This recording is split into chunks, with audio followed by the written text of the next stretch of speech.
everyone. Welcome back to the show. We are talking about cataracts, cataract surgery. I've got Dr. John Havanessian. Well said. Yes, excellent. Harvard For our Eye first time working Associates. together, that's perfect. John, so nice to meet you. I've heard Pleasure. about you for a year and a half. I've heard your name, so I should be able to pronounce it correctly. But I'm You did glad well. that I did. Welcome back to the show.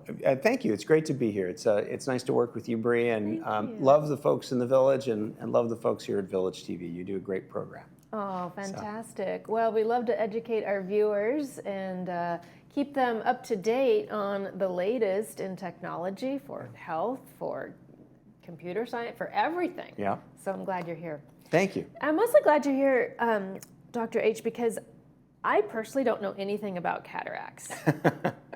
Is it possible for you to kind of back up the truck a little bit and just sort of, because I'm sure there's a lot of viewers out there who have no idea either. Yeah. What is a cataract? Cataract is a really common problem. It's essentially going to happen to all of us if we live long enough, and we certainly hope we live long enough. Cataract is a clouding of the internal lens inside our eye. Most of us don't think about it, but what lives behind the colored part of our eye is a lens that helps the eye focus. And as we age, that lens gradually becomes hardened and more cloudy. And that cloudiness progresses over time, and it can cause symptoms of cataract. Early symptoms often aren't noticeable or attributed to cataract. It can be just a little bit of difficulty reading fine print. It can be noticing glare from headlights or other bright lights around us, and we think, oh gosh, my glasses are dirty. And it's not the glasses, it's inside the eye. And at some point, it often becomes more symptomatic. And there's nothing you can do to prevent that? Taking good care of your body is a great way to, forestall cataracts and slow the progression. We don't have a non-surgical way to really correct them, though. It really involves surgery. Interesting. So I have seen sort of that cloudy over the eye in canines, in dogs. Yes. And in canines and in humans, sometimes the front window of the eye, the cornea, becomes cloudy, but often in dogs when we see through the colored part, through the pupil, when we see clouding, that is cataract, because it's a very common thing among dogs as well. And cataract surgery is routinely now performed on dogs. Not by us, but by veterinary ophthalmologists. Right. But that's where I've noticed it. So what are the latest in recent years? What's the technology like for cataract surgery? Has it improved? What have you seen over It has your improved lifespan? so much in recent, I'm going to say decades. Every year we see incremental change, but occasionally revolutionary change that happens. Nowadays it is a really simple 5-minute, 10-minute procedure that's done as an outpatient. What we're essentially doing is taking the lens out of the eye and putting in a new lens implant that never gets old, never wears out, never needs replacement or maintenance. There may be, for about 50% of people, a small laser treatment at some point needed, but that's really not a big event. For most people, it's a permanent correction of their vision. And really the biggest revolutionary change that's happened in recent years has been the movement toward using lens implants that are designed not just to basically replace the lens, but to enhance our vision and to make it better than it was before we developed cataract. So people who used to wear glasses or contact lenses maybe don't have to anymore. So it's kind of amazing. Wow, that's something you can put away and forget about, right? Yeah, and permanent, right? Because after the lens of the eye is removed and replaced with an implant, the eyes don't change. The new prescription that we give is permanent, because the only part of the eye that's likely to change is the part we've replaced.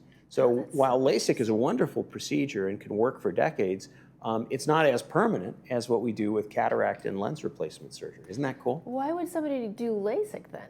It's a great question. So at a younger age, you've got the lens of the eye that has not hardened, and so it's soft and it's pliable, and it allows us to see far and see up close, both without glasses, right? We give some of that up when we put in a lens implant, and we can replace that focusing range in other ways, but really nothing's as good as the lens that God gave you for giving you vision. And with LASIK, what we do is take folks who are nearsighted or farsighted or have astigmatism, and we correct it by putting, like that prescription, right on the surface of the eye on the cornea. So it's a little bit less invasive.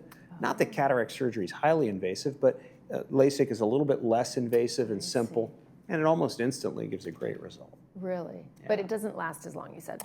Well, it won't last forever because most of us will eventually get cataract, right? The lens will age once we get into later life. So it may last until then. So these so are if you're two 25 and you have LASIK and it lasts until you're 65, I say that's pretty good, right? And that's often the case. Interesting. So how does somebody know when it's time to have cataract surgery? Great question, Bree. So really the symptoms start to become intrusive. The difficulty with fine print, driving after dark, other visual tasks we do routinely. When we have trouble with those, that's when we think about surgery. And thankfully the surgery is fairly easy to go through, and with all these great lens implant options, we can, for many of our patients, it's actually something to look forward to. Yeah, so tell me about the different lens options. Yeah, there's several broad categories, and not every type is appropriate for every patient. We spend a lot of time understanding what our patients' visual habits, needs, lifestyle activities are, and then matching technology. There's also cost to many of these implants that's not covered by insurance. And so we're never trying to sell anything to a patient. We want them, though, to understand, because if I do cataract surgery for you, I'm giving you an object that might well be the most important object you receive for the rest of your life, because you're going to look through it the rest of your life. So understanding, we've got multifocal lenses, we've got extended depth of focus, we have toric single focus, we have light adjustable lenses. Each one of these we could unpack for a long time, and we won't, but they all have their place for appropriate patients. Isn't that cool? Wow. Do you have lenses that can see through walls too? And not quite. Yeah, that's right. We're getting there though, right? Yeah, right. Exactly. There are things we don't want to see, right? So we keep we just use basic optics. That's funny.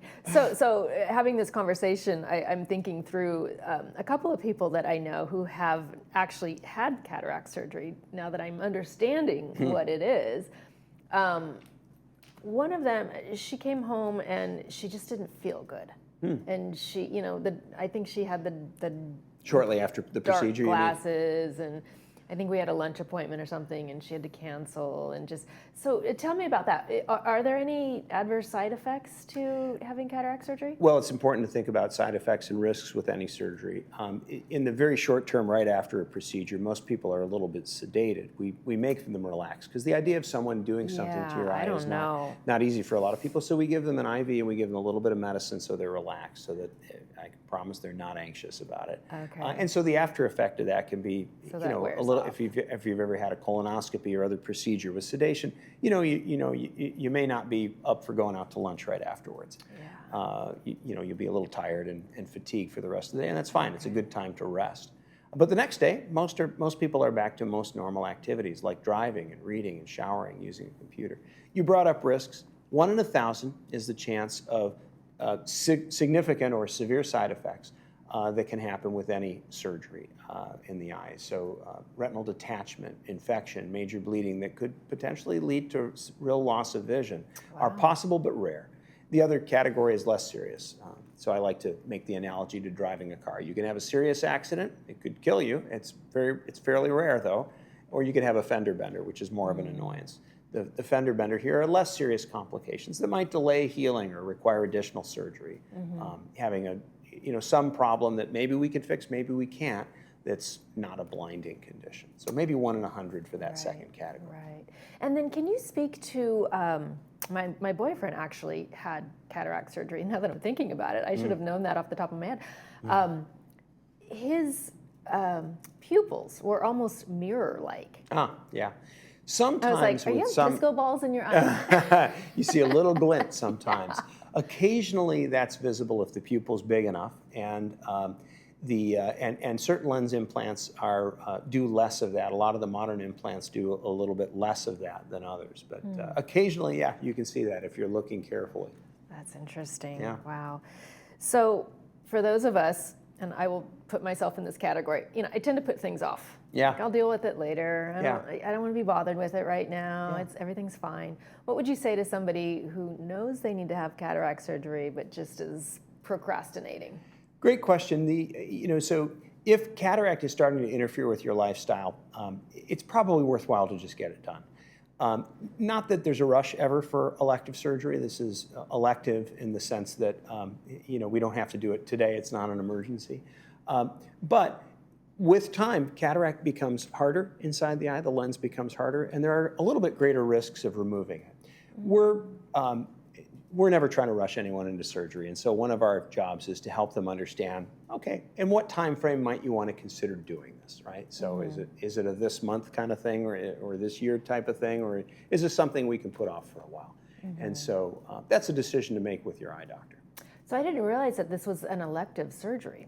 Well, so when I say elective, I don't mean it's elective like a cosmetic surgery. I mean it's elective in the sense that you sort of choose when you do it. Right, if you don't treat it, you will become visually disabled eventually, and then it's really not elective. But the technology is good enough that we don't need to wait until we're completely disabled to do it, right? And so in that sense, you can sort of elect when you're ready to do it. So do it when it's a good time for you. You've got a week or two that you're maybe a little bit less busy, and if you want extra help at home, most people don't need it, but that can make it easier if you need that. Fantastic. Yeah. Thank you so much for being here with me today. I really appreciate all the information. I know our viewers do as well. Yeah, of I look course. forward to seeing you next time. Pleasure. Nice meeting you, and a pleasure working with you, Brady. Thank you, Dr. H. Good. You're watching This Day on Village TV. We'll be back after these messages.